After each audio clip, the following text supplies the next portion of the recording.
Franck, et ça n'a pas musicien sur la Congo, ils ont porté correction. Mais avant le logo, avant le temple, on a dragon, on a car, sur la monnaie, dragon, bois, et le moto. Voilà. La liste des artistes africains le plus regardés sur YouTube. Oui. Pour revoir la liste, donc tu vas premier ça, Gims, ce bolobito Chad Gims, parce qu'Azan a plus de 4 milliards de vues dans l'ensemble. Azan a une vidéo sur 300 et quelques millions de vues. Quand on a Mohamed Obazanango, Nesco to check Gims, Togocha Mohamed qui a un peu de milliards, Togocha Saha Douanazan a 1 milliard et quelques. Au 4e Egomi Diamond avec 900 millions de vues. Diamond réside en Tanzanie, à Dar es Salaam. Lui vraiment c'est un Tanzanien. Vous comprenez donc il voilà. est fier d'être Tanzanien. Voilà. Et il chante qu'en Swahili. Là il faut souligner. Ouais. Swahili et puis un peu d'anglais. Un peu d'anglais, mais voilà. beaucoup plus en Swahili. Voilà. Et puis après, on a c'est Mr. Flavo qui est nigérian avant d'aller en Nigeria. Bien qu'il y ait à Londres trop, mais base n'est à Nigeria. Et puis Afrique du Sud. Donc il a évolué aussi en Afrique du Sud. Mais en Afrique, donc Flavo a 5e, 584 millions de vues. Après Mr. Flavo, c'est Fali Ipupa qui est congolais de la RDC. Tout d'abord, on a Pondu, on a Loso, Nini, Makia, donc Fali Ipupa qui a 580 millions de vues. En 6e position. En 6e position. Et 19e, c'est Kofi Olomide. Bravo d'abord à Kofi. Le quadra. Parce que la liste est au Nyon, tout le monde a la liste. Mais il y a un âge nazate. La liste est jeune. Donc, bravo à Kofi Olomide et félicitations Kouloutou. Donc tu étais le meilleur et tu le resteras. Nous devons travailler. La RDC est représentée lourdement par le père et son fils artistique. Voilà. Fali et Kofi Olomide. Voilà. Nous devons travailler. Nous devons et créer une divergence. Surtout on a goûté balayer vraiment pendre.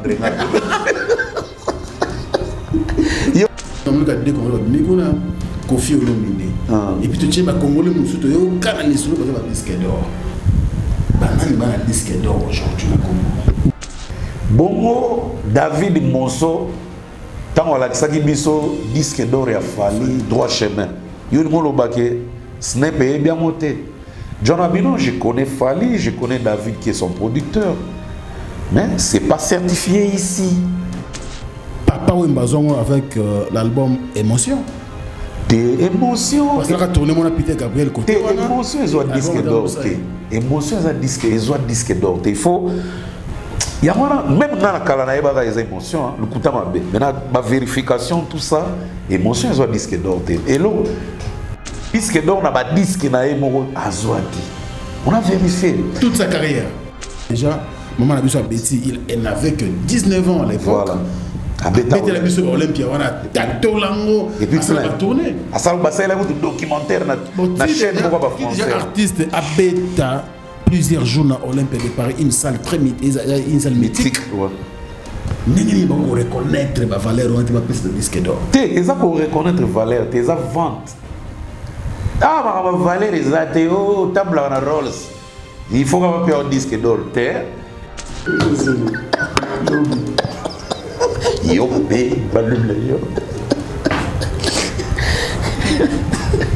abonnez-vous massivement à Wandé Source, qui tape dans le terrain, à récolter vos informations et à vrai, s'il vous plaît. Donc, Total Afrique Info, Info Afrique Bimaka, Info Afrique Bimaka. Bana King, Bana Dar es Salaam, Bana Poto, Bana Mokil Mobimba, Site FM Moko, Afrique Info avec Franck Semaï, Yandankala, Twende! X-Bass Maranura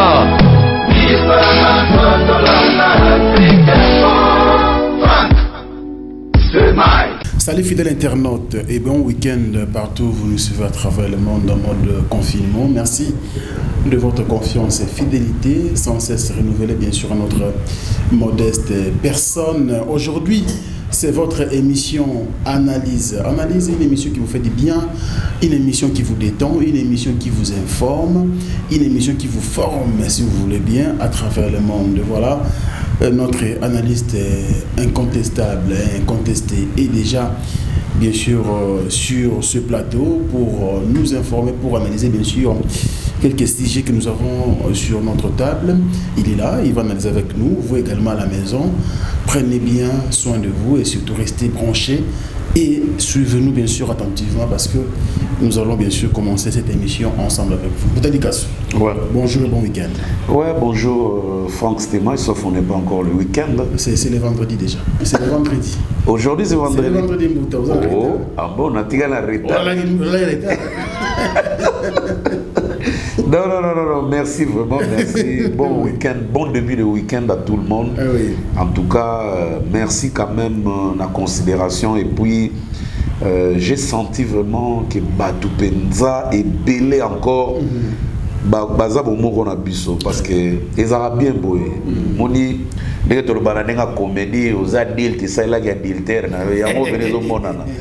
Donc tu vois vraiment des messages francs que je n'ai jamais reçus auparavant.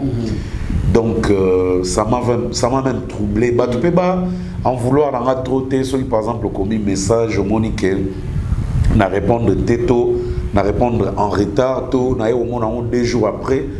Quoi en vouloir pénater parce que par jour il y a au moins 600, 400, 800 messages, des fois même tant que ça l'analyse à Soukao et tout ça qui a week-end 1000, 1200 donc au-delà. Donc et moi j'ai quand même le souci de répondre à tout le monde mais c'est vraiment difficile. Mais tant que vous comment peut vous proposer un sujet, il faut vraiment au commis pour me dire que tant que tu as la côté appel n'a pas repérer rapidement que non mutuba bengaki mais bon en vouloir péter sur bengi que moi un peu tard on t'a invité on a quand même d'autres choses à faire à part que l'analyste à part que sur la bandeko tout ça peine ma soupe tout ça là que c'est que tout peut réfléchir d'abord donc na sengi merci à tout le monde merci na ba critique et ça peine na ba misusu ah mbuta non na point boy c'est tout ça là qui nous a sugo mais non et puis Constance dans les cas le problème c'est que même un message ou un commentaire échangé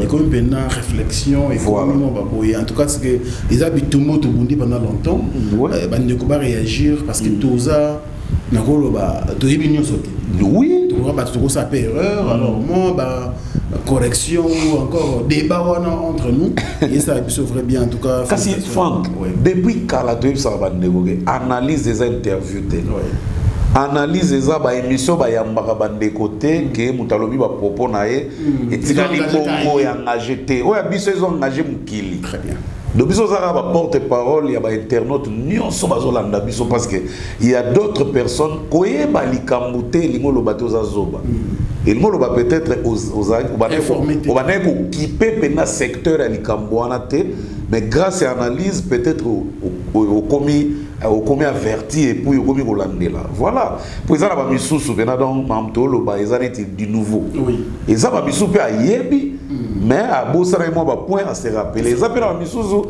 ayebi ko lega pe biso donc tout ça le moins erreur à corriger moi ko ta tuna ngambuto zo ba source ou ba zo ba information na Google na Wikipédia to na FCT Google yo ko komanga pe na ko koma fang pa ko koma Wikipédia Ismaël Sadika ko koma Gigi Ravena ko koma Jean-David Kiambota ko koma mais on va souvent dans des sources moni ba source par exemple bolo la dossier mon écoute je salue René Makondele qui nous suit vraiment à l'Andarabiso à la loupe René Makondele qui fête son anniversaire le lundi avec Sinale Franck tout ça là moi et Longo tout ça René Makondele la souffert à Bimbuta bo se limiter dans la musique této culture tout ma metali secteur culturel beaucoup taper dans ma sport net ba foot très bien na FC non Solana Franck comme ça tant confiné mais aussi là côté libre ma jogo pétono ça la par semaine culturel à tami ballet sportif mon corps donc bonne idée Makondele jogo René Makondele là comme si message Et ça les ferait bien, mais les gars se sont tournés dans tout le maman à chaud parce que un numéro précédent, il y a émission analyse. Et la réaction qui m'a belle. En tout cas, la réaction qui est et c'est là il a question que nous avons porté plus à cœur. Mais Mingi peut apporter une correction. Oui, il y a un besoin. Bon, correction. Franck. Oui. Et ça n'a pas musicien, monsieur, sur le Congo, ils ont porté correction. Mais avant le avant temple na dragon penado na car ce va monio dragon boire le moto voix. Pourtant correction est à péché. Nous on fait des erreurs ici. On nous corrige. Exactement ba no finga mutazo corriger na. On a bomi na ligne apprendre té. Donc on a bomi maintenant abruti. Mais biso on a pour ça pour apprendre. Grâce à l'analyse, on a découvert beaucoup de choses. On a un musicien, un artiste, comédien, musicien, mais on a moins de retard dans mon pays. Mais en forgeant, on devait forger. Voilà. Donc c'est ça, bête analyse. Alors, par rapport, il y a on a soulevé quelques points. Hein? Ouais. Par exemple, Justin Bieber. Voilà. Dans le français, Justin Bieber. Justin Jackson Bieber. Tout à l'heure, nous sommes américain pendant Kaza canadien.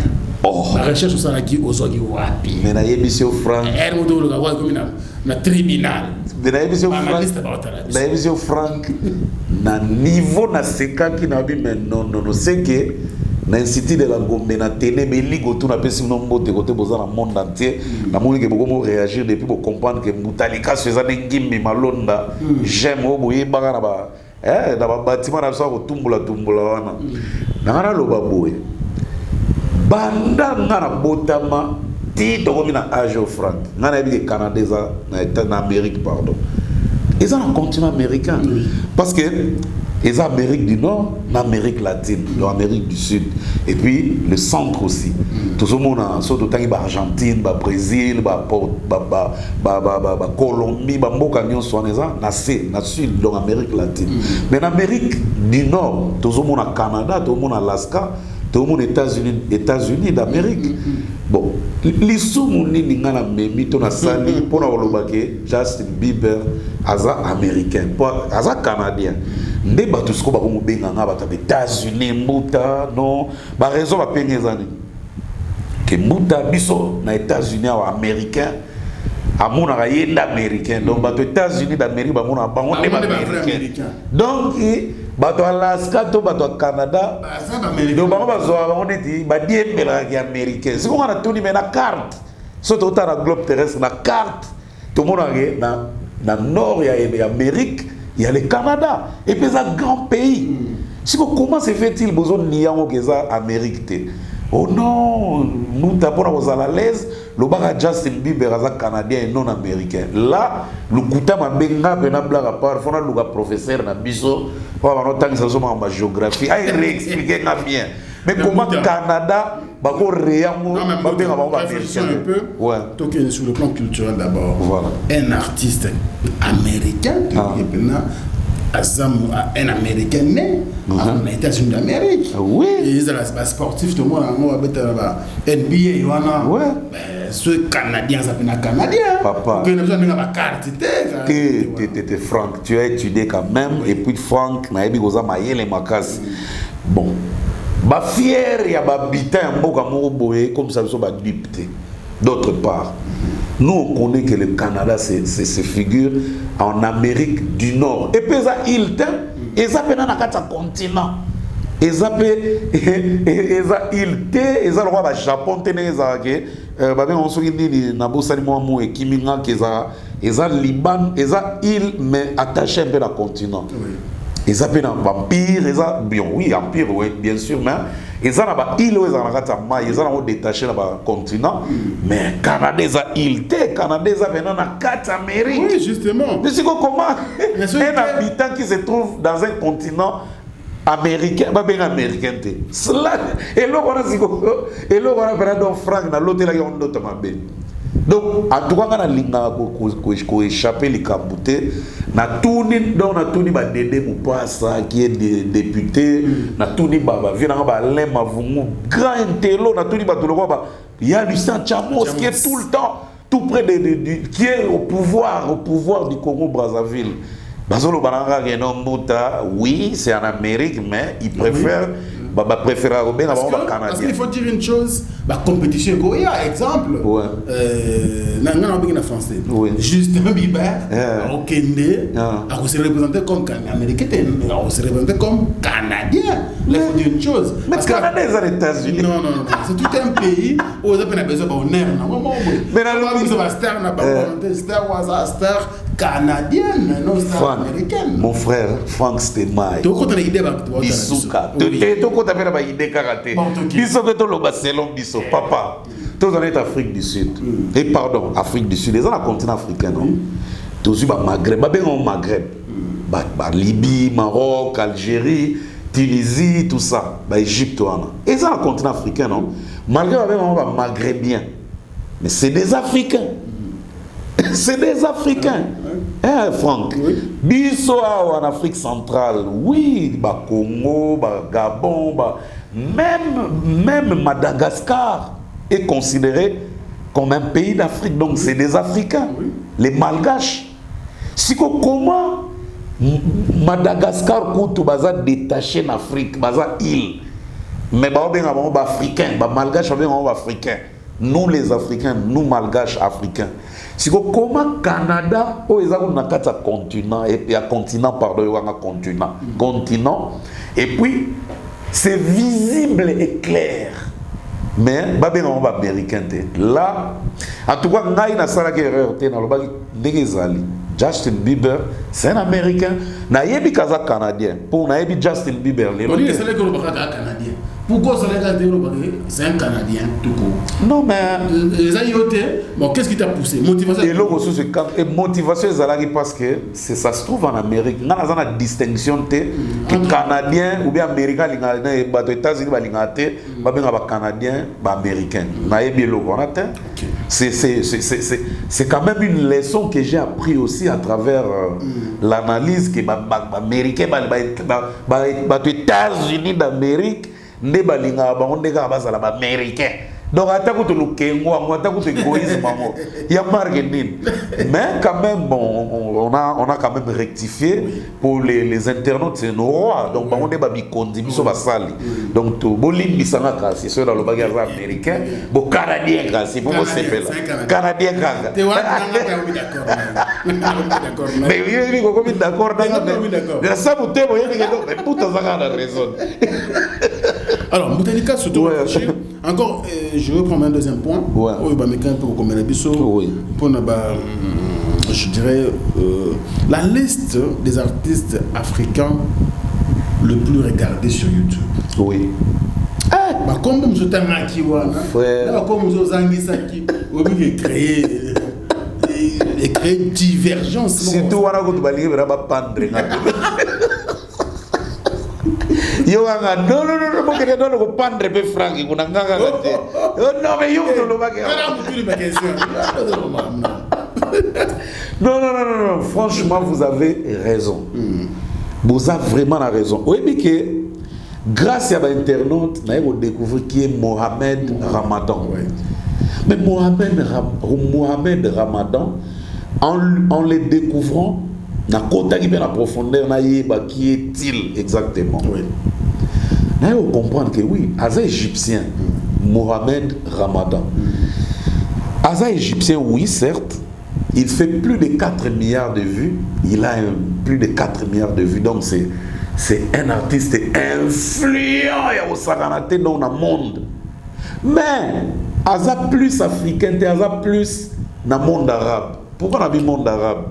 C'est un égyptien, oui, mais Bazarana elo disons barana ndenge na bango ba bengelaka bango soki mutazo émerger plus du côté arabe mais des nationalités il y a ba maghrébien donc africain ba benga au monde arabe bazape na ba ndenge na bango ba jijara ba plateforme bazana ba ndenge ba tekela ka bazana ba mbele o basalaka ndenge pe biso o awa na Afrique subsaharienne l'Inga va se comparer. On peut pas se comparer à Kuna. Donc, Mohamed Douana Ramadan va se comparer plus à l'artiste indien, non, indien, pardon, excusez-moi, à l'artiste arabe, l'artiste dans le monde arabe quoi. Donc aux yeux de Dubaï, aux yeux de Oman, aux yeux d'Arabie Saoudite, aux yeux de Syrie, aux alentours il y a le monde arabe.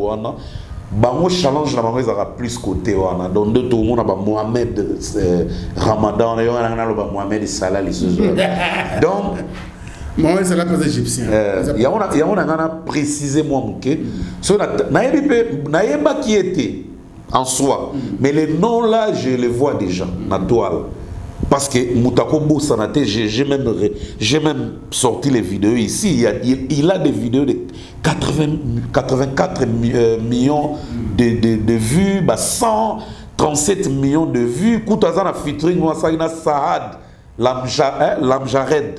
Ouaza deuxième, on va checker deuxième dans le listing. Qui y a un milliard et quelques. Saad, il y a un Marocain. Il passe à la featuring Mokwa, Nazomona Mwa, et beta 230 millions de vues.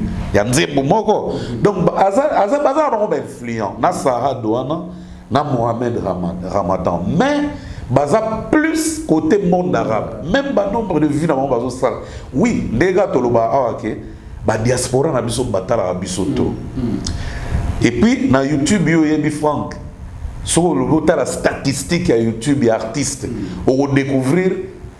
Mbokani di batala artiste on a trop mbokani batala ke moins mbokani di kutu batala ke et tout même na ba Frank ba Afrique Info même na ba biloko ba Hans Luzolo ba sala kana ba comédie même de toute chaîne YouTube so côté na statistique oye ba pena que non il est plus vu ce gars de ce côté-ci azana plus de fans ba koto azana plus de artistes et musiciens peu logo là. Ngauna kama que la RDC c'est la deuxième pays de la radio. Kinshasa, la RDC. Ah bon? Après la France. Nandenga Afrique Info. Statistique biso Afrique Info. Ah bon? France et puis RDC. Mais ma Belgique, Franck et loco il faut tout me envoyer ça va démontrer biso ba diaspora, ba démontrer internaute. Et Belé va sous-estimer la République démocratique du Congo en disant que non, ici l'internet ne fonctionne pas. Il faut faire très attention.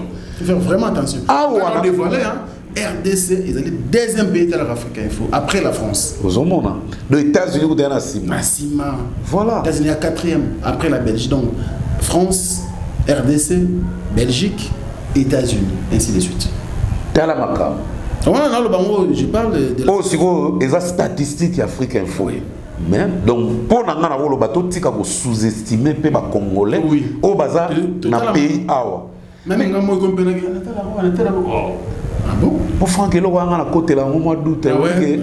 On a vu ces affaires. Les jeunes Congolais, belé, il y a des élèves, des internet. Un smartphone, donc ils nous regardent vraiment régulièrement. De ce tour, les musiciens, il y a Bisso et Congo. Au bazar, né, grandi en France ou comment?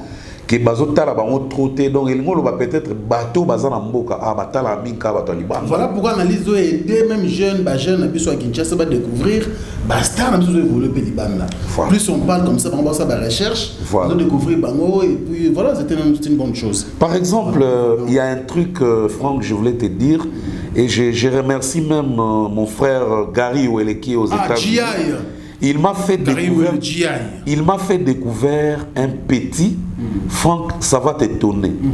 Il y a un petit na NBA Lelo Congolais. Ah ouais? Congolais et donc Aouti bena awa accueilli bena na Jacques Mukolo mais agomo déjà distingué.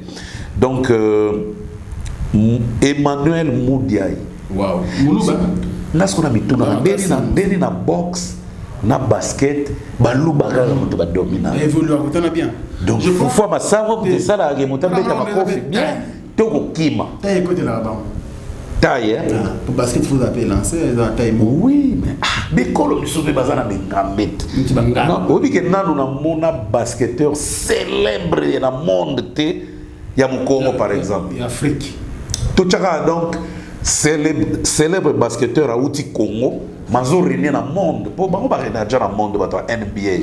Qui a ça par exemple Mukongo. To mungala moko boy. Vous avez encore ba congolais. Ba congolais kala be baluba. Congolais avantage na biso. Baluba ba pasteur bazo dominer baluba. ba musicien chrétien baluba, basket baluba, boxe baluba. Qui te remonte à peine na WW. Frère Patrice, attention. Oui, tu as lobby, tu vas dominer, nombre dominant. Nombre dominant. Ah, nombre dominant, nombre dominant. Tu vas comment tu as solo la meluquette, tu as solo la main, tu as chez Zobina. Alors, revenons à Moutali-Kassou, na CG. Alors, est-ce que tu peux mettre les Gims dans la liste des Africains? Bon. Franck, eloko pe fo to mekano no kolandela ngo bien. Na moni banda to yeba ke maître Gims saza français té na nenga ya administration to azo posséder passeport congolais. On dirait to ngo côté na makambo mingi ya Congo. Mais so talipé na ba statistique ba ça la na monde ba bisu ba boire rebeka congolais. Eloko wana ermo au fait il faut tout ça là on peut analyser. Faut tout ça là ba ndeko biso baza na France on analyse. O bazo évoluer les loto on a ba Damson, tout le monde a ba Damson en Belgique, ba Chai, tout le monde a ba Danjou, tout le monde a ba nani ba Bramsito. En tout cas, basé belé ba NASA de Congo Brazza, basé belé ba Sikila, ba K-Black, ba Hiro Lecoq. Massa baza et ba Dav. Si il faut tout mécaper pour analyser le ayons la fierté de nos artistes qui évoluent en France parce que les gens ont botami en athée. En l'occurrence, Gims a quel âge mon robot? 2 ans, je crois. 2 ans, je crois. 2 ans. C'est l'enfant de notre vieux Juna Janana. Kolo RTL, viens à yo. Candide. Viens à Bisso Bena. Allez là, Bisso fort. Défoité. Donc, viens à Bisso Kitoko. Bon rétablissement. RTL.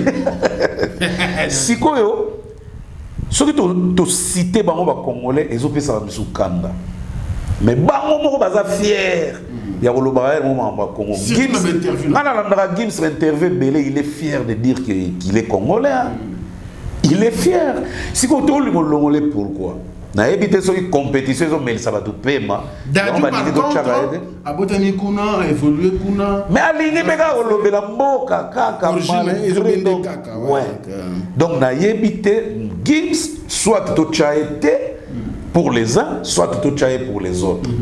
Mais biso lobela ki plus bateau pena baza ba natif résident ba tikala ou ba kendara ou ken. Ba on est lobela ki plus.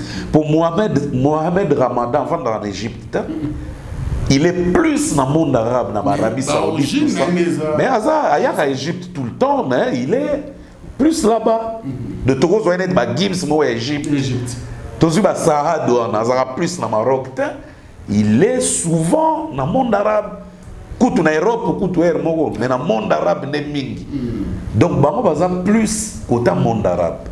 Donc ce qui politique to tchabango, donc la liste est revue et pardon to revoir liste. Donc to va premier ça Gims, ce bolobi to tcha Gims parce qu'Azan a plus de 4 milliards de vues dans l'ensemble. Azan a vidéo monsieur 300 et quelques millions de vues. Kaka ndenge pe Mohamed Bazanango.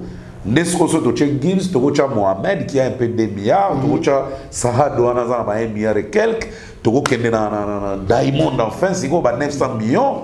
To bando kita donc la liste je peux rapidement jeter un coup d'œil donc pendant que zo loba.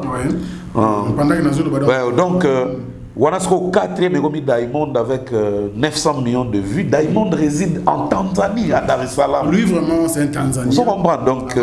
Il est fier d'être Tanzanien. Voilà. Et il chante comme Swahili. Là, il faut souligner. Ouais. Swahili et puis un peu d'anglais. Un peu d'anglais, mais voilà. Beaucoup plus en Swahili. Voilà. Et puis, après, on a c'est Mr. Flavo qui est nigérian avant d'aller Nigeria. Bien qu'il y ait à Londres trop, mais base Nigeria. Aux hommes. Et puis Afrique du Sud. Okay. Donc il a évolué aussi en Afrique du Sud.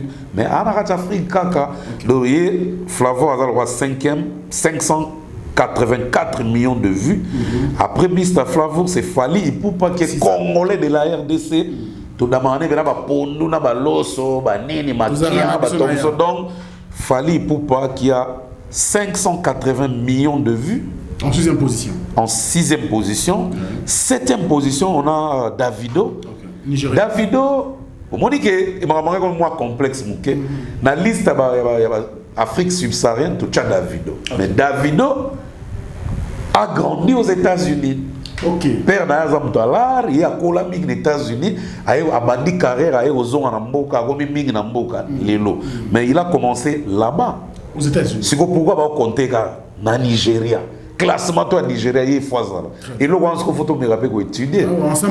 Après Davido, tout le monde a Techno qui a 544 millions, Davido 545 millions. Surtout que Whisky de Nigeria, Balandani. Au monde a Whisky de et lui, Nigérian, il réside aussi à Lagos, non à Abuja, je crois, au Lagos. Il a 446 millions de vues. Et puis, tout le monde a Barna Boy, qui est célèbre Nigérian, Lelo, à 434 millions, donc 10e. 11e, Korede Bello, Nigérian, les Soussou. 424 millions. Il y a la musique nigérienne est dominée. Ma co-cité. 12e, Yemi Alade. Nigérian toujours. Nigérian toujours. Il y a 414 millions de vues dans l'ensemble. 13e, Harmonize, qui est tanzanien. Donc, Petro Diamond à BBC. Petro, bon, Diamond à BBC, Harmonize. Mais tu vois, Robin a pile petit caca, aller l'année Fali. Mais Fali t'aime à BBC. De Fali à BBC, des virus. De Zaro l'année Fali à BBC, virus, to Boogie Black. Nege Sigoyo, Diamond à BBC, Harmonize. Parce que Harmonize, a combien? Azana 13e place et puis Azana 356 millions de vues dans l'ensemble. Donc des gars. Surtout après Harmonize, Eddie Kenzo, 14e place, il y a Ougandais. Et puis après Chameleon, de petits mots Mati Kalate. Mais Azana combien? 296 millions de vues dans l'ensemble. 15e place, petit l'histoire Diamond, Revani. Tanzanie petit pendant Diamond à BBC, à BBC Harmonize, à BBC Revani, à BBC Momi. Donc il y a 15e place, donc 276 millions.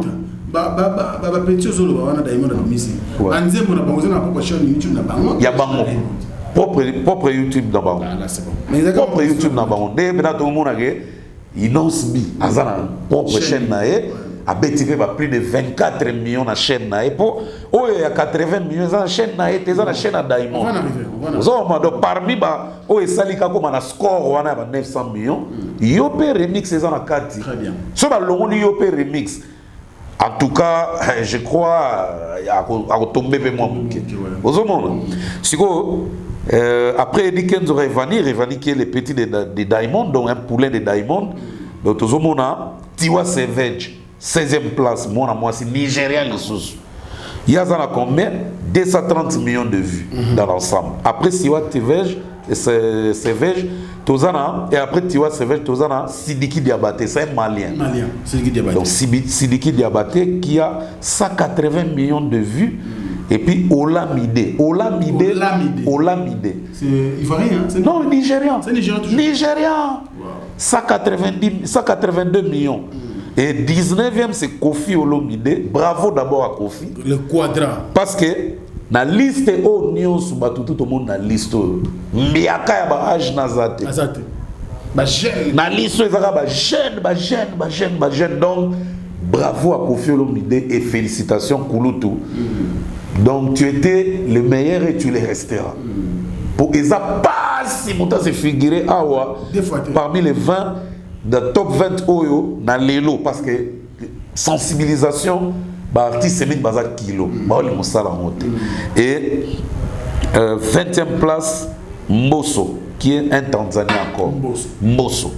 Donc Mbosso tanzanien, il a 158 millions de vues. Kofi a 164 millions de vues. Bravo Quadra. Donc 20 places. Oh, il y a rectifié qui n'a pas été beaucoup de Mohamed Ramadan, Basaha Douana, Yango. N'a pas Gims, c'est des bolingas de Gims. Donc, top 20 Yango. Donc, félicitations à tous les artistes. Donc, en Afrique, il y a deux pays. Tanzanie. Donc, nous devons travailler. La RDC est représentée lourdement par le père et son fils artistique. Voilà. Fali et Kofi. Voilà.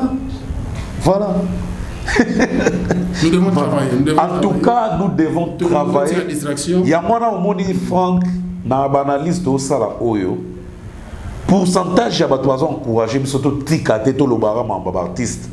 Et ça dominant. Parce que il y a au moins 73 ou 72% ou 80% même, il y a battu encourager, mais surtout nous analyser. On encourage seulement. Mais quand moi, dans le pays, le roi Congo, pour encourager comme il pêche. Là, il faut comprendre les gens qui fonctionnent au Congo. Alors, dans les cas où... dans ça, Congo, vous avez jalousie quand il y a un artiste. Parce que nous, dans notre monde artistique, Franck n'a pas sauté. Il y a des gens qui maman, musique, ils ont musique, non, il y a un mot. Il y a un mot. Musique, c'est la réalité. Raison pour laquelle on s'est vérifié qui est le plus suivi, voilà, qui est le plus vieux. Tout le monde a donc Marambo, Kuba, Marambo, la musique à Kala, c'est révolu. Et maintenant la place est à la réalité. Voilà. Au sali bien. Il faut te éveiller. Si vous puissiez se la route, tu dois rendre signaler. Que ça, match beta mamutangana gentel.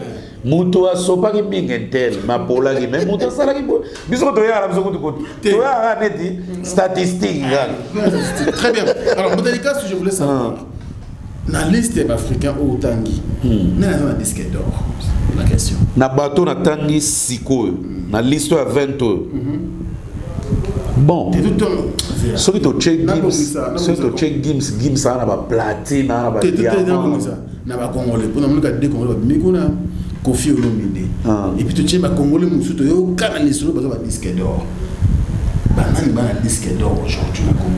Bon, Franck photos à la véridique. Au moins disque d'or oyo, et un concept mon ba créer un mot créer. Et tant ba créer un mot et ça va créer la société des droits d'auteur, va créer la plateforme.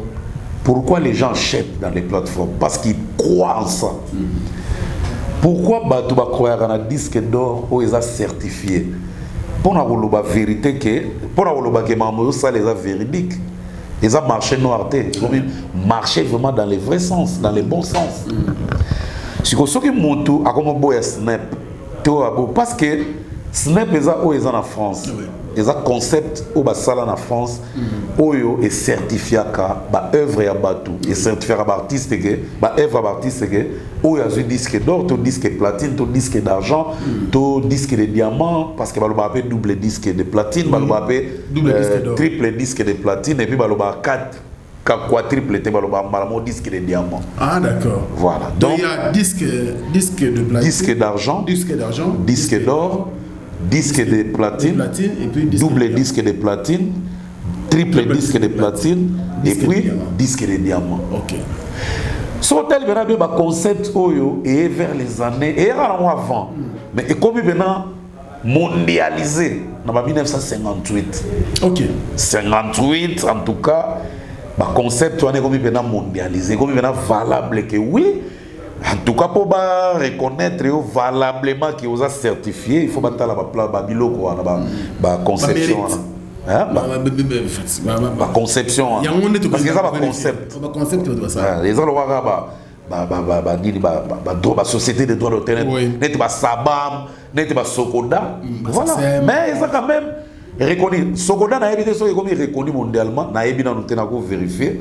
Mais oyo to lobela oyo ezapena vérifiable donc eza reconnu siko ezape mingi te na mokili. OK. Po baloba na yo que oui effectivement disque d'or nous a certifié, il faut na babiloko wana. Par exemple aux États-Unis tozana RIAA de ça RIAA donc RIA. OK. Kuna ce qu'on peut voir que non, Joe a eu disque d'or, il faut 500 000 exemplaires vendus. Wow. Vendus quoi. 500 000 exemplaires. 500 000 exemplaires. Bon, d'accord. Toi qui es madame Moutalikasu. 500 000 exemplaires aux États-Unis. Quand en États-Unis, hein. Oui, on est en États-Unis. Quand en États-Unis, donc il va dater. Si tu te réfléchir bien, Papa Wembazongo avec l'album Émotion. tes émotions. Parce que quand tourner mon Peter Gabriel côté. Tes émotions, ils ont disque d'or. Tes émotions, ils ont disque d'or. Il faut. Il y a même dans la calanaï, il y a des émotions. Le coup de maintenant, ma vérification, tout ça, émotions, ils ont disque d'or. Et là, quand on tourne, mon sala, Peter Gabriel a sala, tourner on a des vidéos nango, donc ils ont disque d'or parce que vidéo sur DVD quoi.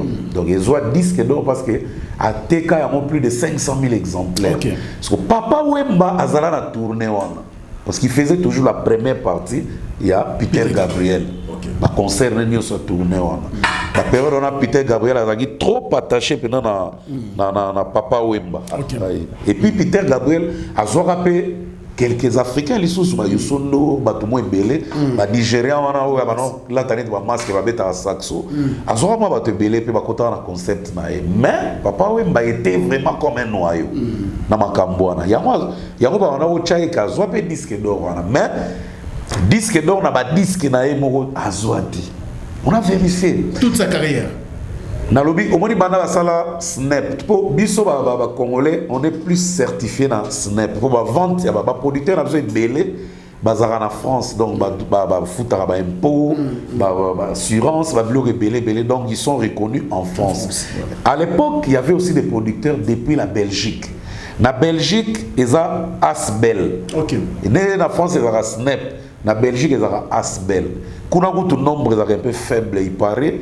Sur le de 15 000 exemplaires dans une disque d'or. Mais comment les Congolais, nous avons souhaité les producteurs et les Congolais vivent en Belgique. Par exemple, Wenge Basala qui n'est bougé, producteur sans frontières, il y a disque, édition sans frontières à Bruxelles. Ceux qui n'est bougé, TK Manga, 15 000 exemplaires, dès tout le monde qui n'est bougé, soit disque d'or. Mais le coup en France, à l'époque, en 2006, ils ont fauté à 100 000 exemplaires. Après 2006, 2009, et comment je crois 75 000 exemplaires. 2009 jusqu'à 2020, 2019, ils ont fauté à 50 000 exemplaires. Mais si depuis 2019, je crois, 2019, je crois, je dois vérifier.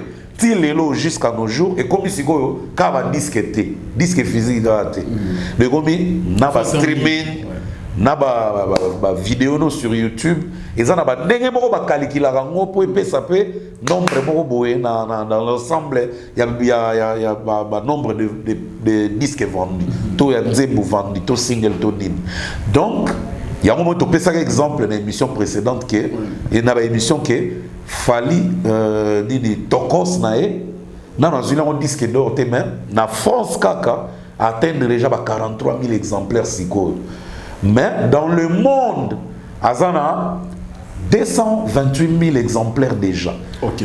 Et ça coûte une association moko na sauté kutu et ça na Londres et Boutami et à moi ce qu'ils ont englobé ba IFPI il y a moi ils ont englobé ba droit ya partout dans le monde maintenant ba certifié. OK. Ce que bazo lutter azo ba payer belesi ba dimi. Donc na bandité mais bientôt là au banda. Bango baza na posa ba banda ko englober siko ba vente à mutu ya monde entier au lieu zalaka ya mboka. OK. Donc bango deso ba na idéologie on les appelle bien. IFPI. IFPI. Ils sont basés dans Londres. Et Kalamingité. Siko Babilo connaît na États-Unis RIAA, na Canada ils ont CRIA donc CRIA, Australie ils ont ARIA donc ARIA, Angleterre ils ont BPI qu'on a fauté à 200 000 exemplaires dans une disque d'or. Parce que tout le monde est tout le voir Barna Boy, bah déjà single d'or mais dans il y a BPI en Angleterre. Ba Wizkid, ba ozomona ba pe mingi te bango bazwa mingi côté wana en Angleterre na BPI bango so hotel na Snap bazati alors so hotel par exemple Barna Boy na Snap na France azwa même single d'or te so hotel Wizkid azwa même na disque d'or te kuna même single d'or ezate mais na côté Angleterre na BPI bazana kutu wana legi kutu ya France bo bango faut 200 000 exemplaires ndenge baseka ndenge congolais musu baseka na ba commentaire yi biso to beta ba Bercy to beta ba est-ce que ba star nigérien bakoka pe ba Bercy bakoka pe ba Olympia bazo bossa na ke ba on va na auto ça débat tout arena donc tout ce qui tout arena donc ba on va mettre ba salle moko pe na ba Angleterre on a donc osaka na vous douter donc tout tika ko mélanger mutu na mutaza na côté na za na public quelque part na mo ndeza moi na kolo baba moi contre biso muke na France eza Snap na Espagne eza Pro Musicae na Suisse pesa na Comore en Allemagne pesa na Comore on se en Afrique ezalaka en Afrique du Sud eza en Afrique du Sud mais bango moko baza penza na croyance na ma casse penate kuto Afrique du Sud eza un peu bien muke mais o eza na Nigeria siko na bango ba grand artiste na Nigeria ni ma monte bango ba kontara BPI o eza en Angleterre donc ya mwana moni même ba Diamond Boye aza certifié nulle part parce que yimo azomi produire na Wasafi maison na mais eza na partenariat eza na eza ba travail ba considérer que na ba concept wana net ba remise ba o ba certifier ba disque d'or donc ya momoni aza na ba millions ko leka ba artiste belé Afrique subsaharienne mazata na disque d'or te aza na moten atamoko bon siko ba artiste na biso mbutaka so lobi awa Snap est créé en 1953. Ils ont créé avant 58.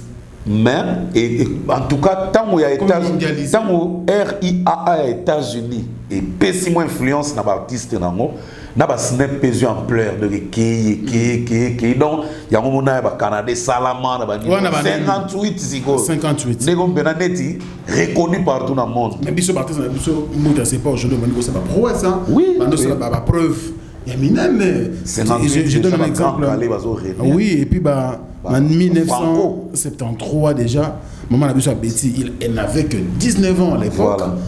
Betty la biso Olympia wana tato lango et puis ça va tourner à ça va c'est là un documentaire na chaîne pourquoi pas français déjà artiste à Beta plusieurs jours à Olympia de Paris une salle très une salle mythique N'est-ce pas qu'on reconnaître la valeur de la piste de disque d'or? C'est ça qu'on reconnaître la valeur, c'est ça vente. Ah, ma valeur est table en Rolls. Il faut qu'on paye un disque d'or. Et au technique de combien? Si on bango, il faut pas vérifier. Bon voilà, il faut souligner le moment. Et ça va congolais belé, va corriger na muta, beaucoup corriger mais qu'on discuter. Muta. Beaucoup ba ne mwana te ba vina pse belé ba beta ba grand salle ba grande salle awera ba beta ba Bercy ba beta ba double zénith 4 fois kutu ba beta ba martira wa yo ba ke wera zo disque d'or tindeni oh bonga Snap ezawa ne vandi wana beta SNEP vérifier so moni ke mutalika sa kosi o sali bene misolo biki na kosi mais ce que ça faut tabawe répéter faut ko yeba pe lo moko ba producteur o ba po wera tant sali solo la bien qui buisa pimpa à la queue le lait alerte générale témoignage yazo sala ba œuvre na yango ba c'est lo to lo bana ba internaute concernant ba vie na so pe ba wera na ba jibe na ba vie na so ba defao ba nyoka longo ba Kofi Kutu déjà c'est différencié à Kazo s'adapter tout le monde il faut la loi adaptateur ils ont un appareil il faut adaptateur pour s'adapter oui c'est bien il y a un lobby talent na top 20 au eza mon colonie na ba age à Kofi Azawa azate même na ba Nigeria na azate même Salif Keita to monité alors il est à féliciter donc il ngolo baboué ndenge beto lobaki la fois passée Bartiste na biso ndenge ba otala ma troté ndenge ba na ba nombre de vues belete ndenge ba na ba nombre d'abonnés belete eza bango te ba fan yo kazi wera ko va na chambre ala che ordinateur yemo ba ndiko s'abonner je m'abonne vous assure non il faut batu ba fana na o moni wera batu ba comprendre wera te ti ba loba na l'artiste le plus populaire eza pe vrai ko mais si koyo qui artiste populaire à Ouera ya koleka artiste no sa Congo eza na concept nini photo ba clair tant Ouera asali wenge musique à maison mère BBC intervention rapide. Où avec quel âge? Parce que intervention rapide est bima en 98 et bima année moko na année na bimisa qui bouissa pipa. Moi j'avais 22 ans. Et pardon, attention au bi, excusez-moi quand même. Na année na bimisa qui attention au bi. Moi j'avais quel âge? Moi j'avais na 98, j'avais 22 ans. Aux hommes, j'avais 22 ans. Parce que où est en 98, on attend la BBC intervention na âge. Où il avait, je crois, 32 ans ou 33 ans. Où il a 11 ans, donc il avait 33 ans, je crois. Aux hommes, parce que Talamon a 33 ans. Oui, mais Bina Fileto, Robino Zamkolo, a légué 33 ans. Voilà. Parce que où il a l'âge à 33 ans, il faut aller à l'âge. Vous comprenez? Le temps où il a sali, c'est tout le monde est la main de fer.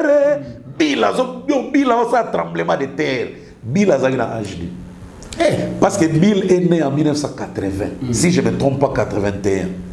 Entre 80 et 81. Si on a 98, on a Bill a âge. Sur 17 ans et 18 ans.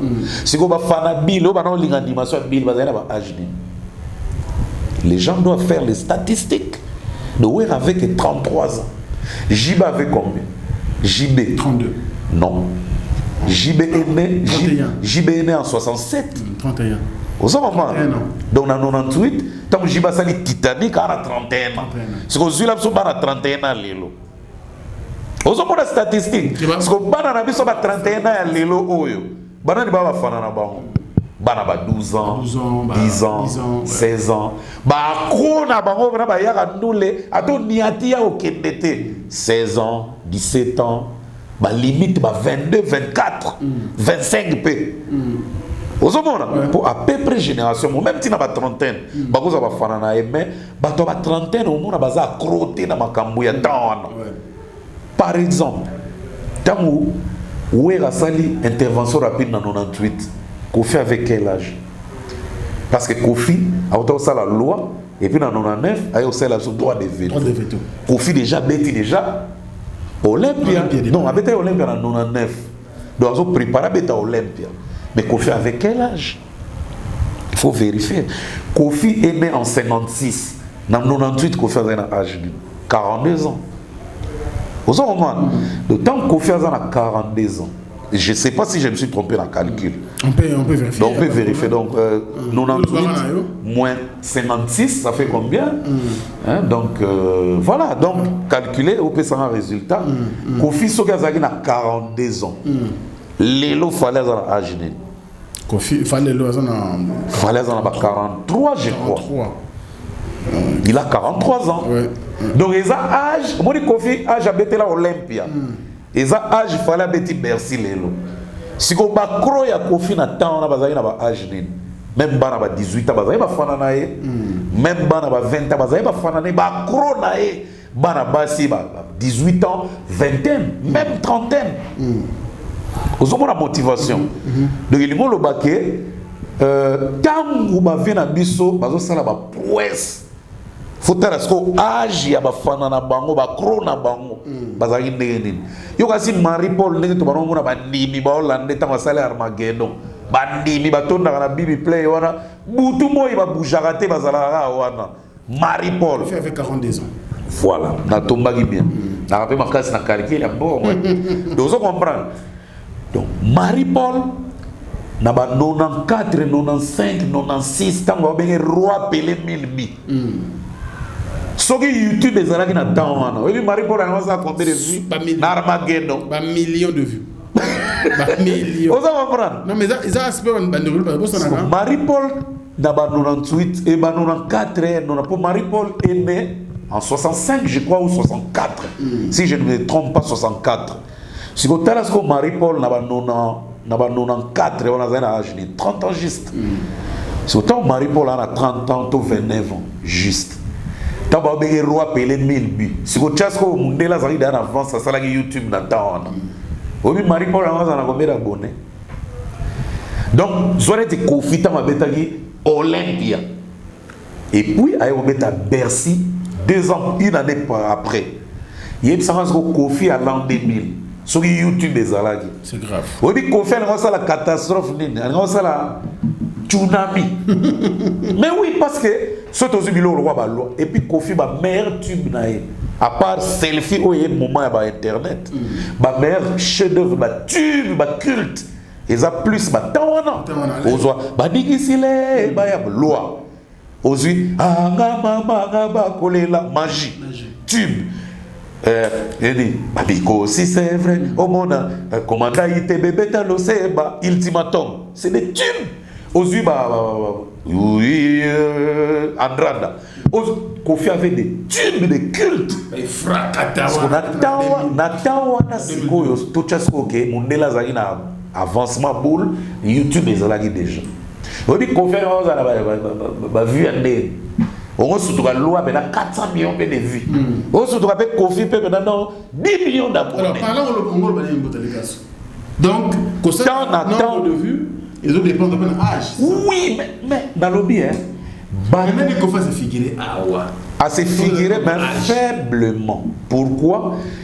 Beaucoup des accros, il y a Internet, qui peut ma plateforme, côté là na YouTube, de bando bazana rapidité Internet. Baza ba fananete. Baza ba fananete, ba bisusu bazo apprendre Kofi, ba bisusu bazo forcer donc nazulu ba bisusu bazo yeba Kofi à travers ba parents na bango. Donc c'est ça. Mais ce sont pas des accros. Donc ndenge pena baza ba accro. Il y a pas gaze, mais c'est pas whisky. Jusque-là, aucun artiste ou un disque d'or. En tout cas, ça étonne beaucoup de gens. Non, mais franchement, même dans la caméra, ça m'étonne.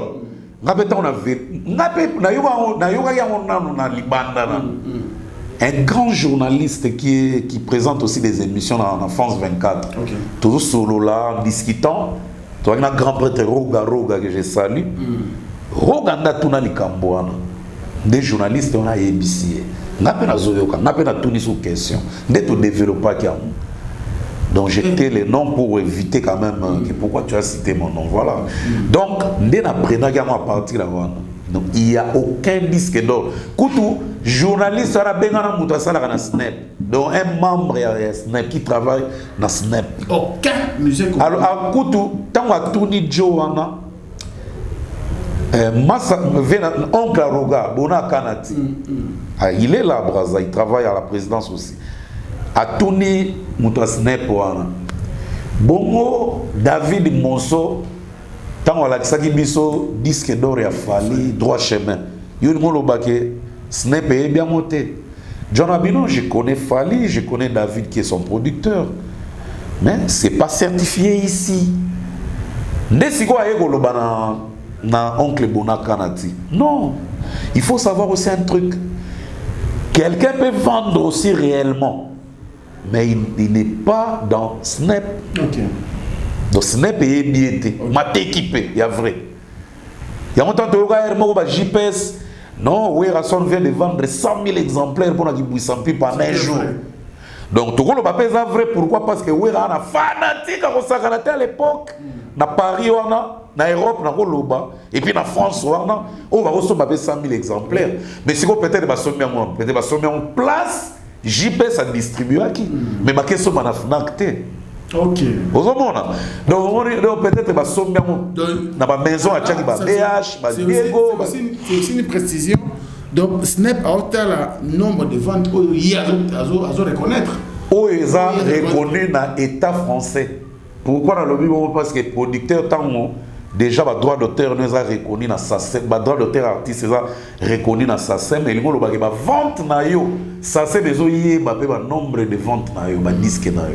Automatiquement, ce n'est pas fait. Parce qu'il faut foutre le droit. Il faut foutre impôt, taxe. Pourquoi JPS en 2003 à qui Mara France a revendu en Gabon, après à Cameroun? Mais c'est pour ça, donc ma calcul la fiscalité on a épais ça que à foutre impoté. Alors et ça là que il fallait foutre un montant exorbitant à qui moi on va en Gabon après comment on va en Cameroun tu au Koufa aux hommes à son souffrance si quoi tu le banine tu peux ça monter Snap pour une raison donc dans les JP ça cause ça ouais là Parce que ceux qui ont exactement 100 000 exemplaires. Il faut dans la disque. Il faut dans disque d'or à l'époque. Parce que ça dit 100 000. Ce qui David Monceau reconnaîtra, ça les disques d'or après s'il fallait à l'époque pour notre droit chemin. C'est qu'il reconnaît qu'il fallait, bon en 2006 déjà commencé 50 000 exemplaires. C'est qu'il reconnaît qu'il fallait atteindre 50 000 exemplaires, mais à signifier la vente n'a été, n'a pas snap donc c'est que ça on a déjà rouler d'artiste. Voilà. On va dire ça comme ça. Et alors on a peu Mutalika sous position de tir ceux qui YouTube ezalaki ceux qui liaé a teka qui disque na bonne de forme certes que ils appellent kazo futa bempo na ba France na ba nini mais na zo pe disque d'or parce que le Kouta m'a mis position de tir ils appellent parmi ma meilleure vente ba newana et on m'a témoigné ça chez des grands aux hommes au bazar en France. Donc na ko lo baké ba producteur pe mo to ko lo ba pe ba eda artiste té il y a moins ça là que en voulant manger en voulant trop gagner ba bise ba perdre ba honneur ça c'est vrai aux hommes pour tous par exemple album logo là Papa Bonheur allô papa bon, ce que tu as dit, tu as ça, Papa Bonheur. Parce que le producteur c'était Tamaris. Il y a combien? Mais si on sait que à Tekanango, à se justifier, à se foutre même poté, peut-être ce n'est pas évité. Vous avez dit que ça va mission sur ma baie. Donc, tu as d'autre part. Ça va mission sur ma baie. Très bien. Alors, aujourd'hui, vous avez fanatique a un problème pour ma somme. Bon, moi, les fanatiques, il y a qui paraté. Au PC off, il y a son. Souci des années, à consommer œuvre. Il y a un moment où les lots, les fanatiques, ils téléchargement sur YouTube, il y a Ophélie, Franco, tant album à fabriquer, c'est Bibangi. Il y a 9 titres. Est-ce que ça va? Le téléphone. Des moutons sombés, à téléphone. Si vous voulez bien.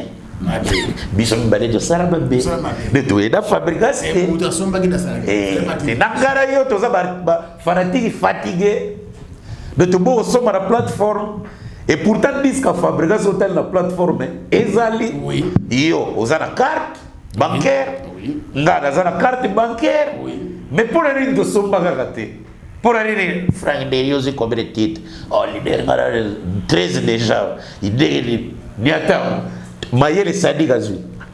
On dirait que c'est fabrication de studio. Tu as un peu de fabrication. Fabrication, c'est pour qui toko yoga fabrication. On a tout négocié, on a yoga fabrication. Oh, Franck. Oh, yo qui m'a mélopé. Donc, il s'en fout même la fin. Et pour ta fabrication, il y a beaucoup de producteurs à disque. Donc il peut aussi demander Franck, viens à Puta. Bon, si vous avez un deal, tu vas dire non, Batini Bissou.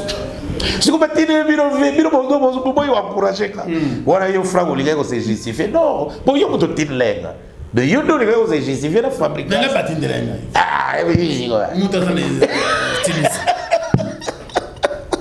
Donc il y a au moni facilité on a autoza na copier ko ça tous aider artistes tous aider bangotin tous aider visibilité na bangotin pourquoi na loba bon que wera tant album formidable Mimi là maintenant le bango na internet tous les jours pour na souci na la linga qui vient à biso atteindre ne fiscata 1 million d'abonnés kananu na YouTube. Et puis souci dans les alaki ba formidable na ba parking on a donc tout le monde on va tina ba le 1er mars 5 millions de vues 5 millions de vues. Où est la tête d'Epsanga? Nga mona on le ba on a ndenge na. Mais oui on peut sanga er mon peu ba directive que non petit na koto ba sali boy koto ba na zo capter na vérifier na lobby pe. Mais où est la tête? Yo kasi mettre ninja ko vanda wana bandi ko tala yemo pour que mettre ninja ko tala clip formidable ta 24 fois la journée mais ko marquer vite pour ça tala déjà marquer vite déjà par rapport sigo so le mot tala mbale bele c'est que so ba téléphone ya ba tebele ngasko na linga ki ni pour ba compte Gmail là ba ngasko souci na ngeza ni vient de la forêt chaque 2 semaines, chaque semaine. À ça, la vie, les fanatiques va s'abonner et puis va faire la vidéo.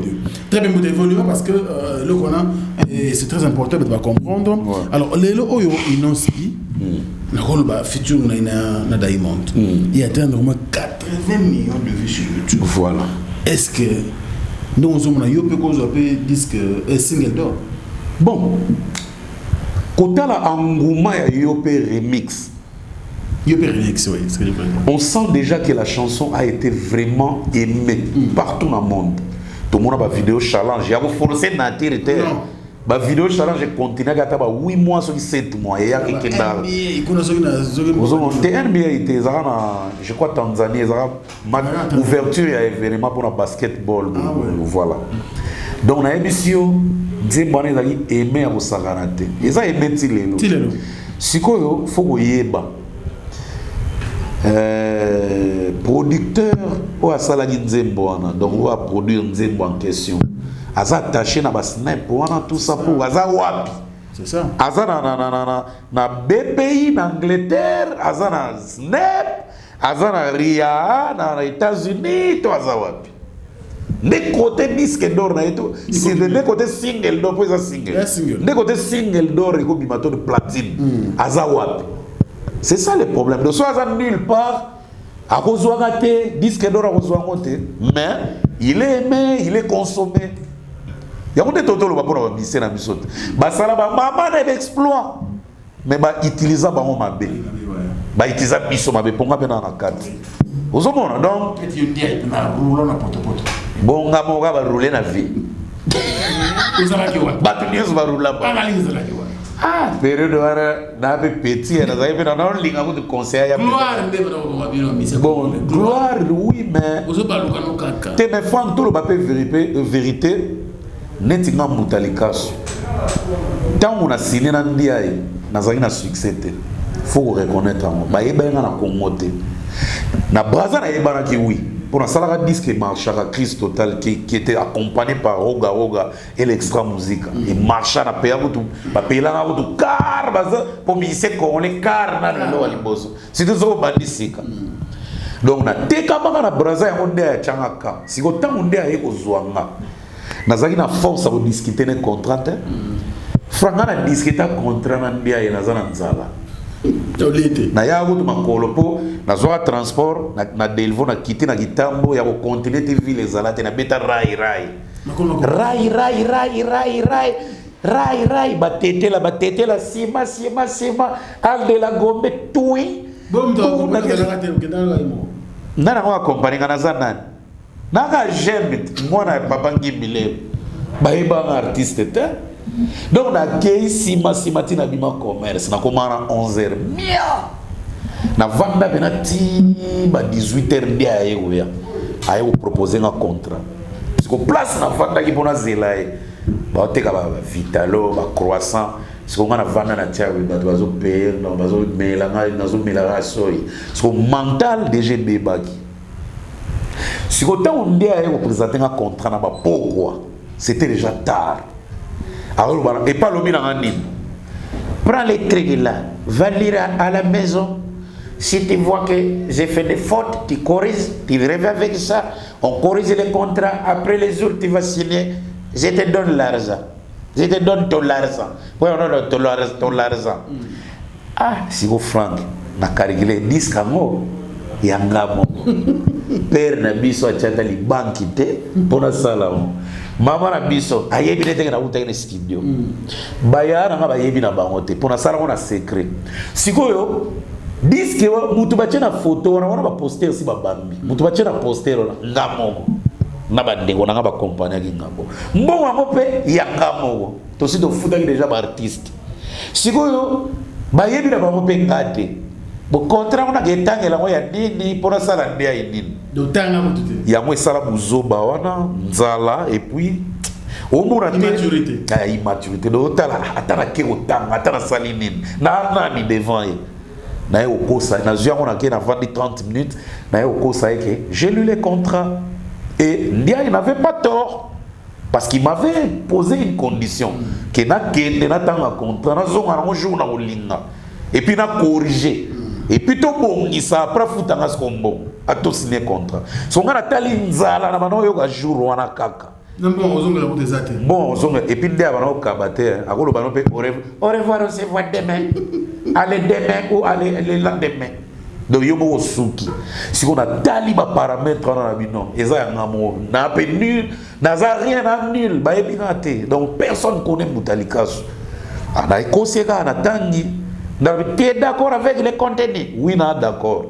après ça stylo na signé allez ngai ziko tango tu na montant na samute mabutu ngana o calculer na $1000 mais franc na grand pierre wana yo proposer producteur nini pourquoi il y a 3000 à bengani vous comprenez toi ko gangilo pe toi casser pe vente donc na ko banga wana ke a bengana te pour dire à grand prêtre na na linga na loba 1000 kutu di velas koni muta peki sanga ko loba 1000 te las koni balu le pauvre qui est mort ko loba 1000 te yo vandaka calme ye mo lukelo montant na mutema o mona ka ko proposer au bien ndia ye moko tango na signé monter ye banité après côté à vide ya montant ye mo comme $3500 et puis tango combien mabe je te donne $3500 na yo wana vertige net na piqué crise et puis tête na beta canon le l'église catholique ngo na bidon ngawa na komi dokolo dongawa na komi mvoando donc na ko la simbe on te kane ba komi na contrat wana pour ça vitalo sili pour ça croiser donc on a ba bana mike bato wana mela ba vitalo c'est des pauvres gens bazo ba tonsa mo estomac bazo mandako donc ngara mutaba funa ke ba chandelier funa ke ba restaurant ville donc wana biloko bana mike ma komi vantar balamo c'est ça donc nazaraki contrainte de l'eau moko boye et pour ça on a signé et tant au contraire betanga il a subi ça pendant 8 ans bato yebika ke Mutalikasu soit sila bato yebika ke Mutalikasu soit sala ke l'eau donc contrat na ngambo na signé de kanga na kingo pourquoi parce que tant tu as un contrat on a signé ngambo ko to kende ba Kenya na l'an 2000 fallait ndia ina signé parce qu'on a excès de zèle na comme signé ngambo ko en absence na et betinga. Donc c'est ça. Donc nous, les artistes congolais, on est peu auto travailler bien à nos producteurs, tous à vigilants. Et puis la plupart, on est bandé. La plupart, n'a pas tout le monde. Tout le monde. Les autres garçons qui sont dans quartier latin, ils sont des producteurs à Brazza. Ils sont des gens bons. Ça sont des gens d'abord. Donc garçons, ils ont bien pas d'abira. Vous savez? Mais ça, a outi pe quartier latin, a signé na David Mosso, ko yo kana net ya lelo zaki bongo te, ba yo kana na ndenge moko boye. Bore bimana no totela wa mutu. Kutu so to le bito ke kutu musika te. Contrat ba garçon mo bazaka na ba bill na ba JDT. O ba signé na Simon. Basala miracle. Tout à fait comme on a ça la bien te ba garçon ba. Te mais ba musicien te ba musicien bon bazaka ba kolo, bazaka bikolo te bazaka na ba trentaine. Donc c'est les garçons. Mais pas toi combattre ba garçon ba nan. Oui, ba garçon ka bazaka belé ba signé bazaka na ba JDT na ba bill, ba signé pour un miracle. Faut que nous retourne bazwa combien au mona ke bango pe ba signé na bango ba yo kana pe danger te. Donc na koloba ba musicien belé pe na Congo ba signé na bango pe bien te pour bango banga père mo ke producteur a boudé. Mais bien que ba Kofi mais na ba demi ba mona pe ba film mais ba Kofi baza ba to féliciter pour baza ba parmi ba artistes congolais au cas où signé contrat a ota la producteur na misu ma bambouler pe montant producteur a moneta na kufa donc ba Kofi ba to féliciter moni que ba vina so ba franco à l'époque ba no travailler na ba maison de production mais après ba mo ba voando donc ba erwa Jay-Z batumi balobelinga na ba commentaire muta yo solo ba exemple ba Drake solo ba exemple ba ya ba Shakira bongo Jay-Z zo tangete ndeni non Jay-Z e moko kutu ndenge to lo ba boazaka na aza associé bazana plateforme na bango Napster na États-Unis siko ye ba no kelo tika na ba plateforme ba tegle po ye mo na aza associé na Napster eza ye aza parmi ba influent collaborateur de l'associé. Si à part on a streaming Tidal, pardon, streaming Tidal. Aza, il y a des fondateurs dans Stream Tidal, il y a mon fondateur. Si vous il y a beaucoup de gens qui Stream Tidal, il y a Napster, et puis Azoa, il y a des gens qui ont Spotify, Bazoa qui va œuvre en 2019, c'est parce qu'il y a 50 ans, dans le cadre de cadeau, non, il y a un grand prêtre, il y a un cadeau qui est la plateforme. Il n'y a pas de limite dans le sentiment. Il y a un prêtre. Mais au moins, on a vente la génération au moins, on a baisse par rapport à Drake, par rapport à Petro Canadien, Justin Bieber, par rapport à l'artiste Belé, à jeune. Donc, on a un monde dans le marché, dans influence à jeunesse. Influence à jeunesse, et ça, la radicale. Très bien. Tant que vous avez un martyr, il y a les beaux, tant que vous avez solo là bien. Vous avez un âge, il y a un martyr. Jeune. Bis on a vie, toi qui vas petit. 20 ans, 18 ans, 22 ans. Si on dit, mais quand on va tranquille. On va faire moi à ma son à 4, on va tourner à 30. Arrive à 31 ans. Mais tout le monde est vieux, on s'arrête. Bon, où est-ce que tout le monde est bien doki. Mais tu as une tête devant où est-ce que on est les gars. Père allait na biso. Mais à l'époque, il avait que 32 ans, 33 ans. Si vous avez normalement, le gars père n'a besoin de 32 ans, 33 ans. C'est comme fatigue des bananes. Quand il y a 20 ans, il y a un bunda, il y a un wera, il y a un jime. Il y a un jime. Il y a un garçon beau gars, pardon. Il y a un jime bling bling. Il y a 21 ans. Merci Mboutani. Donc, on a bien compris l'explication. Voilà, donc moi je pense que c'est ça la force de l'émission Analyste. Côté quoi moi c'est pour bien sûr tirer les choses au clair. Je pense que Bandeko Belé à travers le monde pour comprendre Bisso et puis Belé qui vous c'est quand même et ça sera quand même bien à travers le monde. Et voilà pourquoi je salue comme ça tous les membres de la fondation DFU, ça veut dire que Debout Femmes Utiles dans le monde entier à travers le monde. Merci bien sûr notre conseiller international Blaise Landana et puis madame Elodie Mbelo voilà battu sur pied fondation on a tous maman bien sûr parce que ma femme démunie ma femme mère c'est-à-dire que moi aussi jeune fille à Boti bah en charge auto benga ba Jana lelo ba lingi musalate donc Debout Femmes Utiles ezali pona bandeko ya ndenge wana. Merci également à Dadi Mavungu Vungule. Donc, M. Bill Tornade, Dadi Mavungu Vungule, merci pour tout. Puis le chéri Issouka, je pense également à toi. Et puis, joyeux anniversaire à notre maman, bien sûr, Béni Barcelone, Motema José Moulumba. Joyeux anniversaire. Na moni bena vidéo bazo tumba Cabri. Cabri donc. Ve José Moulumba Taraga be Cabri comme pe la moto. Oui, ka bossa que coroneza. Via folie. De mère abote ma jour mon petit. Oui, na moi, na heaven. Ah, et puis mère faut so beauté. Et puis clin d'œil spécial José Moulumba le plus beau et le plus élégant de la ville de Birmingham. Quand tu so côté la moto consulter la photo dans nganga habité. Où est la photo travailler? Vejo ça lekio. De combien pour lui? Bato biso na bibliothèque asa bogara Birmingham des zwanga. Yo boko bila ça qui bogara. Te bogara biso to ba. Ya lo bakate. Voilà. Merci pour la première dame de Lausanne, Motema Fena Bisoko Belisha, grand prêtre, parent riche, Andy Loa, il ne fait pas comme les autres.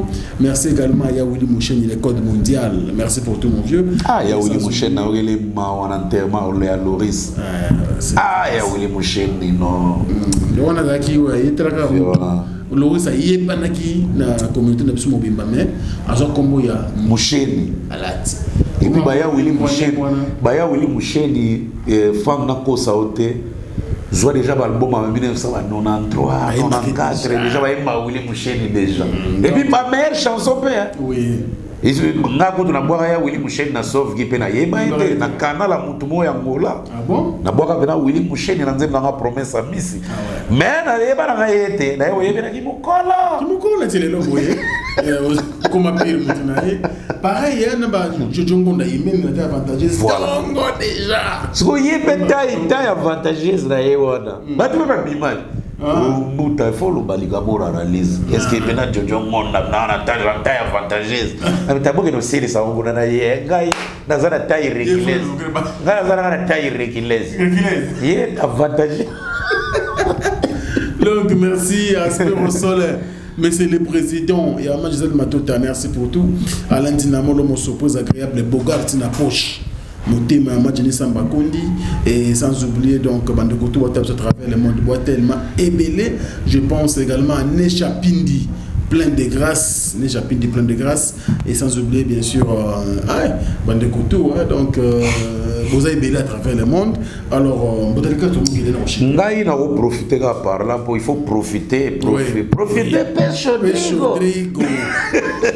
D'abord, bon rétablissement à mon ami et mon frère Natil au collège Lungu, place en France. En tout cas, on a apprécié bon rétablissement. Voilà, vraiment, donc, il y a mon thème. Et puis, Kaya Moucha, les boss.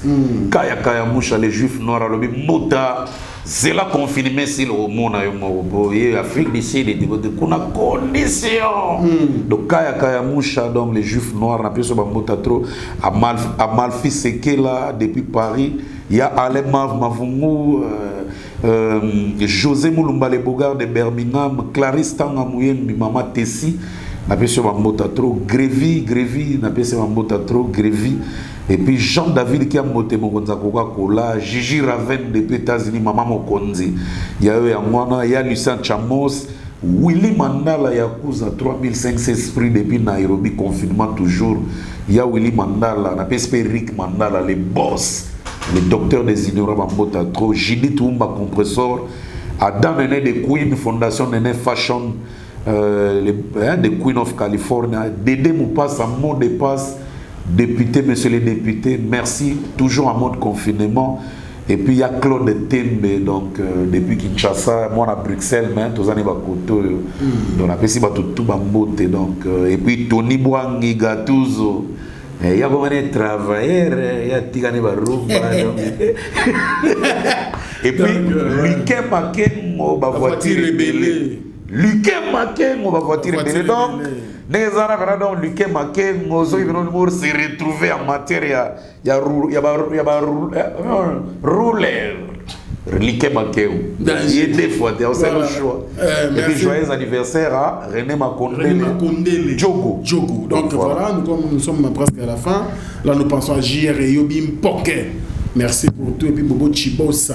Il était comment? Donc, Bandekoutou, on a vu ensemble. On est dans le bon, et puis prompt rétablissement au collège Chilungu. Nous, encore une fois de plus ça. Si vous avez trop à mon confinement, maman pasteur, ma prière est à moi, confinement, prière na prière. Merci beaucoup. Nous pensons comme ça à Désola, City London, Désola, City London. Confinement, Désola. Clin d'œil spécial à toi et puis Gaëtan Massoua. Nous sommes à travers le monde. Nous sommes à la fin. Merci. Donc, analyse à l'élo, c'était Ezaki Kitoko Makasi. Merci. Donc, on a peut-être un dernier message pour. Non, dernier message, ils ont monté. Donc, tout le biga qui n'a pas tout nyonso, au Baolanda Bisso, continue toujours comme ça. C'est ça qui nous enrichit. Au titre de la Bisso, critique n'a pas na C, tout ça, mon erreur peut-être na chiffre, tout, na lettre, pardon, na message, mon boeto, tout s'est trompé par exemple na date, tout est loco. Beaucoup comme la Bisso, tout ça ensemble de tout ça d'habitude. Et puis, proposez-nous aussi des sujets. Donc, proposez-nous des sujets. Et puis bientôt, très bientôt, la chaîne dans YouTube, dans la Moutalikas officielle, pour voir les Franck volontaire Franck T. Mais moi, je vous propose que Ebanozala, tout ça, les analyse, boy. Parce que bino boye les gars, si on a ba voice, boye pour contredire, tout boye pour battre ça un plus la voice. Et puis tous autres traitants en direct d'antenne. Donc dans nos salles, la chaîne Moutalikas officielle, de bon s'abonner et maintenant déjà moi 10 000 avant de démarrer. Oui, c'est obligatoire, mais quand même au côté de s'abonner à Moutalikas officielle, comment on a majuscule. Donc bon titre de la sujet pour que Franck Tozoa courage pe ba élément profond ya ko analyser pour to lingi li sous ba analyse il y a awa raté photo que ma musique ka moni que lelo to lobina so ba news ter mais na ko signaler ka parce que Fabregas pe en mode confinement Il n'est pas bandi live. Donc il est samedi, donc demain. Soyez prêts et puis soyez branchés, voilà. Fabregas Maïs, on a bar et colis dans des fois. Bah on y en seconde. Bah jungle na qui bœuf. Comment on a fallu? Ah non mais pas tourner. Fallu la musique face à père là bas. La guitare do soko yebite père azongi. Donc yoka mandefu yoka. Comment tu mandefu bon? Soko elo comme ça. Depuis que singa binga tu na mandefu mais binakate. Si on soule kauka za awa confirmer ko gara ona ya potote mais yeba ka gara ndako atiki pe pandef ba soule penda ki mundele donc yaza la cité du fleuve ah kuna yaza na confirmata zo bibare be la car balingile o mona quoi faire de pour aller de bo fali kuna moya mona quoi faire ezati ah ça bon bon et si gate na moni mandef na samte manga mona na analyser mais ça mandef non oui ça me demande mais combien belé n'était fallu na souki bon bato baloba faire nani bato baloba fallait bibili bandi basuki wa te retourne ba yo nga feli bato baloba fallait bibili bandi basuka au niveau souki zo pousser on va feli ouais monsieur te kasi na sali la psi solé de fali na bi feli yo pe oligo kende wa yo pe balula yo yo pe balula yo. Abonnez-vous massivement à Wandé Source, qui tape dans le terrain, à récolter vos informations. Il y a vrai, s'il vous plaît. Donc, Total Africa Info, Info Africa Bimaka, Info Africa Bimaka. Bana King, Bana Dar es Salaam, Bana Poto, Bana Mokil Mobimba, CTF Moko, Afrique Info, avec Franck Semaï, Kiandankala, Twende! X-Bass Maranura